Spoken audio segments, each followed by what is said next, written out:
In this video, I'm going to give you 10 mistakes that I see beginners and those that are just starting to play the drums make on a regular basis.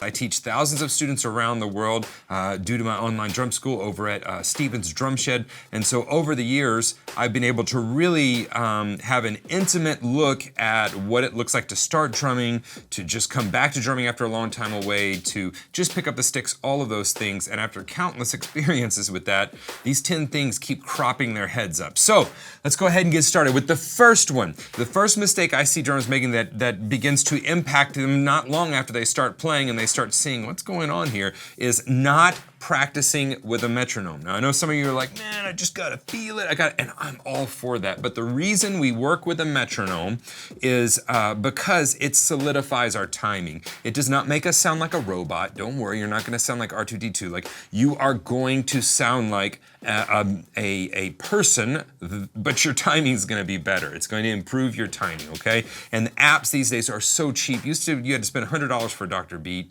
Nowadays, you don't have to do that, okay? So $3 or $4, some of them are free. You can have a metronome on your mobile device, and then you can use it. So let me just give you an example of what not playing with a metronome will do to your time. So many times I see people that haven't played with the metronome, and when they're confronted with one or they're asked to play in time, you get something like this. So we're at 90 BPM, and I'm going to show you the wrong way, and then I'm going to show you the right way, what it sounds like to lock in with a metronome. So here's what you see, and it's called chasing the click, and this is what timing is. And I'll do it without the metronome. So without the metronome, a lot of times I hear their timing sounding somewhat similar to this.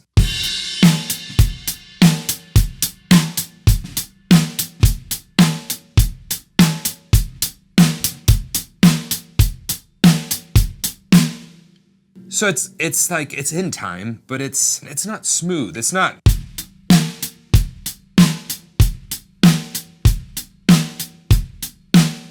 You see, it's wonky, for lack of a better word. Now let's put that with a click and see what that sounds like. So here's an example of playing. It's just kind of all over the place because we're not accustomed to playing with a click.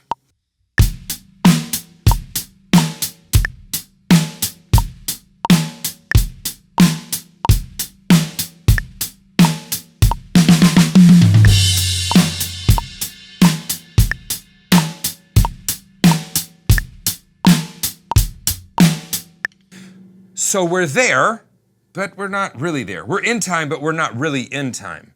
Now let's put that and lock with a click. 2, 3.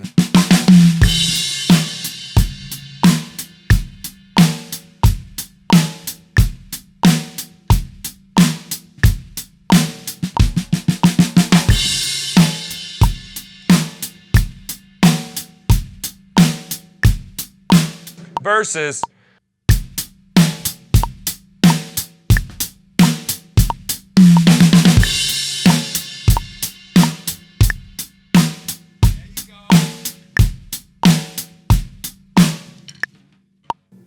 So there's a big difference there whenever we've worked with the metronome and we haven't worked with the metronome. Timing is like anything else. It's a muscle. We can improve it, all right? Our internal timing can be improved. So the first mistake is not working with a metronome or waiting too long to work with a metronome.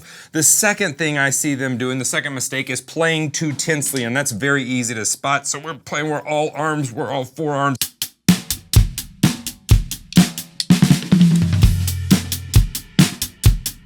Right? It's just everything's locked up, and the faster you go, the more you lock up. Like, you know, and it's just like everything starts locking up in you, right? So playing too tensely. And that just comes from understanding that our body, there are rules that we move by. There are rules in this world of how things stay in motion, get in motion, all of those things.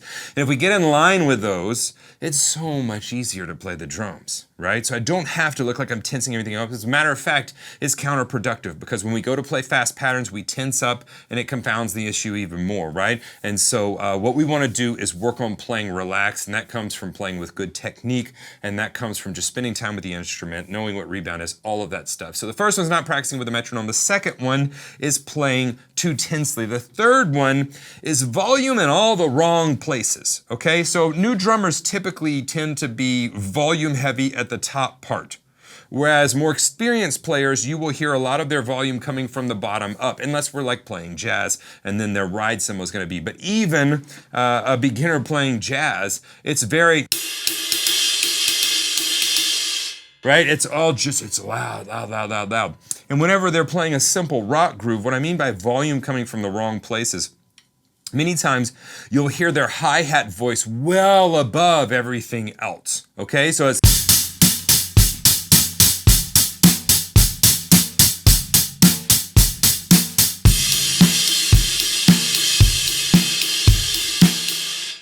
it's like this overemphasis on this voice. Whereas whenever you hear a more seasoned player, many times there will be more a firmer presence, more volume in the bottom side of it. So.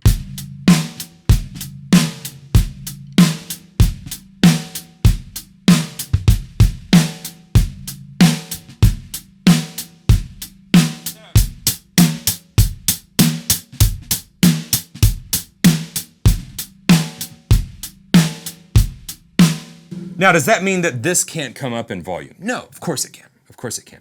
But what I'm saying is kind of generally, we tend to pound on this top portion of the drum set, and we kind of leave the bottom alone. And what we need to do is bring these up in volume, bring this down in volume a little bit, and we kind of mix ourselves a little bit better. Listen to your favorite recordings. You won't hear the hi-hat sticking way out there. And if you do, it was for a reason. So it's never wrong to play something louder. It's just wrong to do it because you can't do it any other way, if that makes sense.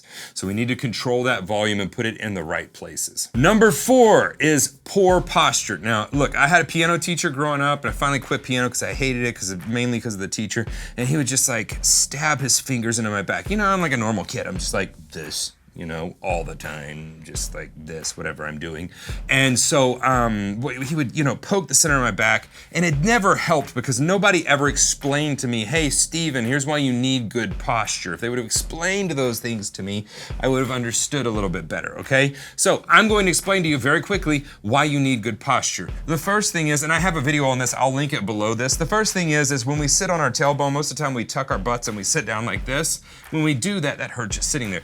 It puts all kinds of pressure on the lower back, and there's no way, even if we sit up straight, that we can really center ourselves because we're sitting on our tailbone, okay? So what that does is when we go to raise both legs, that makes us unstable at the kit. Many times I get people in here and they say, it's just like I feel unstable when I'm playing or this pattern or that. And many times we start from, okay, let's start with the foundation.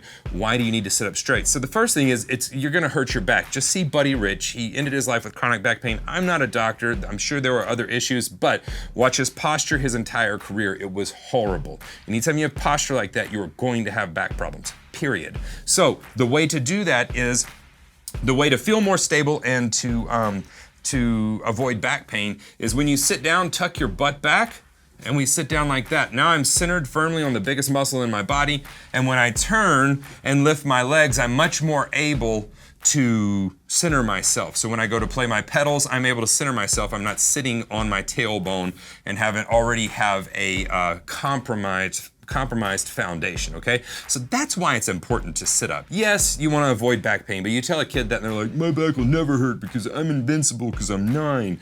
And it's true, like when you're 9, you're bulletproof. Nothing can hurt you. When you get to be 39, you're like, I'm not so bulletproof, right? Sitting correctly will help you avoid back pain, and it will also help you feel more centered at the drum set whenever you're playing those pedals. All right, so poor posture is the 4th one. The 5th one is not counting.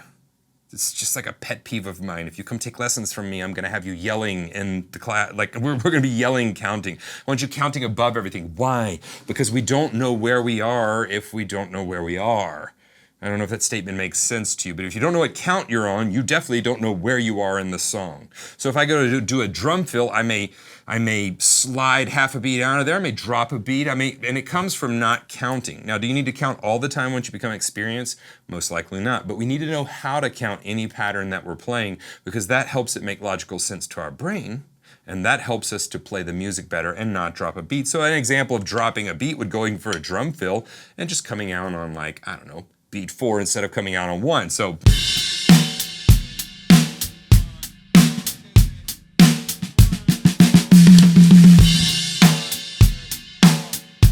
right?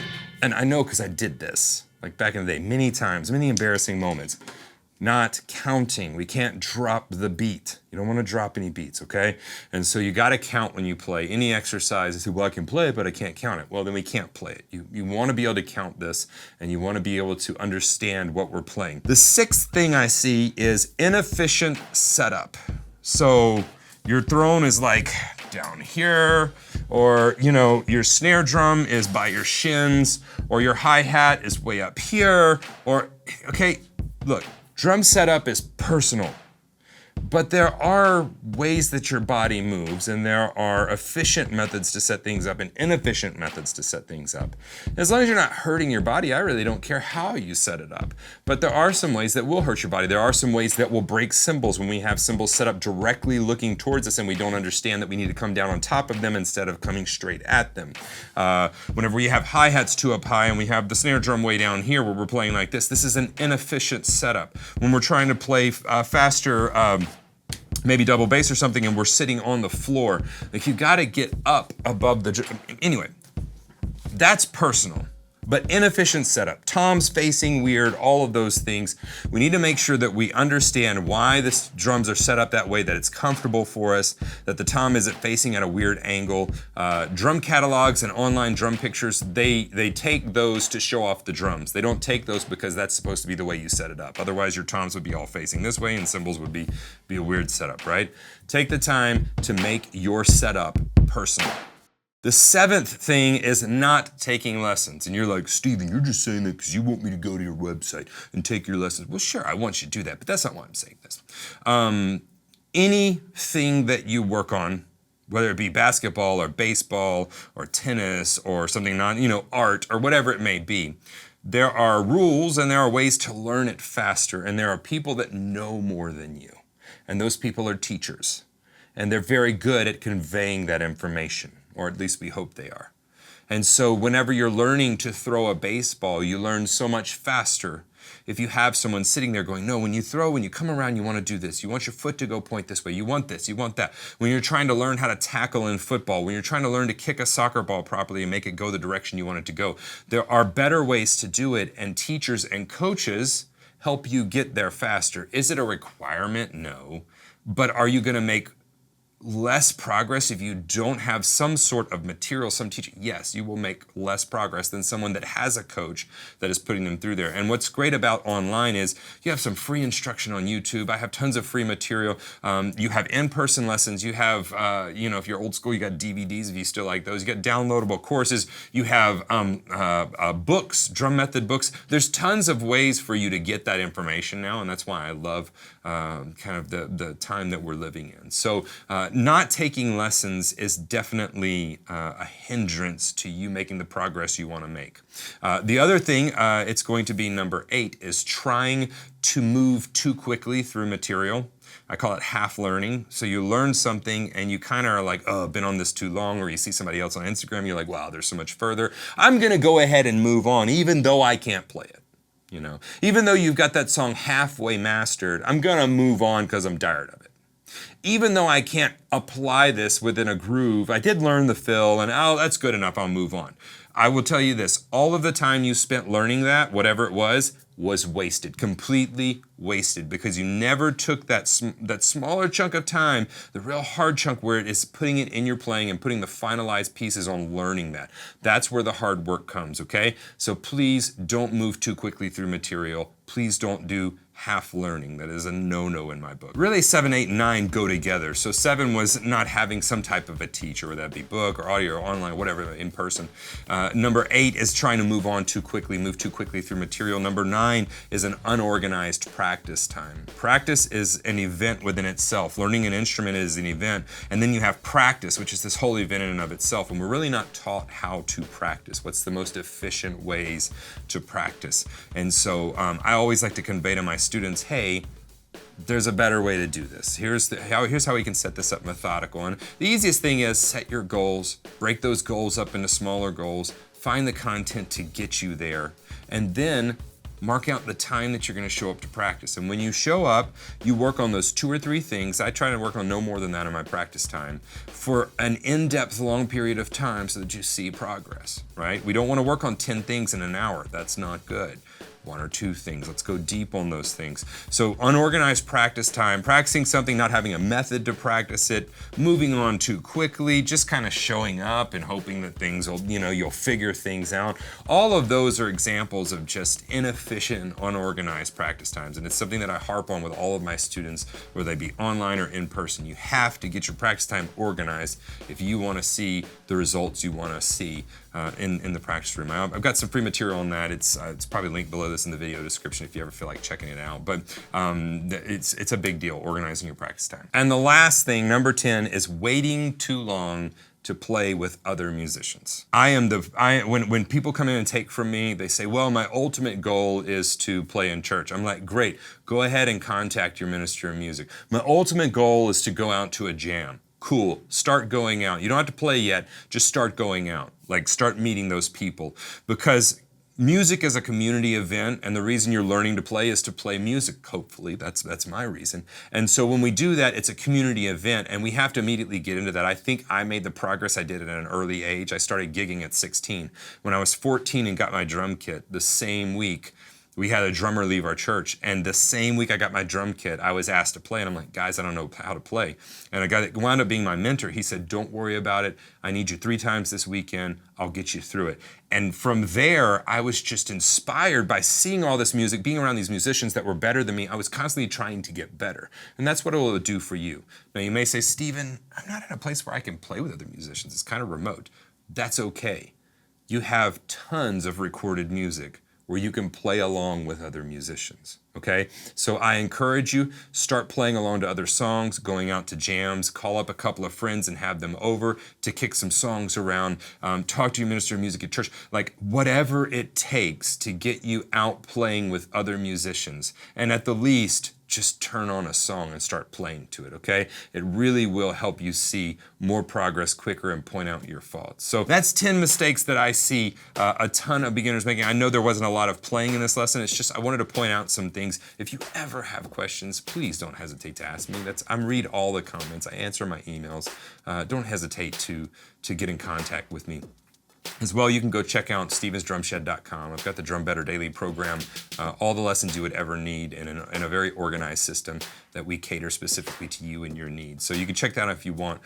Subscribe to the channel. I'm always putting out new content. Hit the thumbs up button if this is something that you like. Share it with somebody you think that may dig it. As well, leave me a comment. I want to know what you think about this. What's your biggest struggle as a beginner or someone that's just started out on the drums? But whatever you do, I'll see you here in the next video.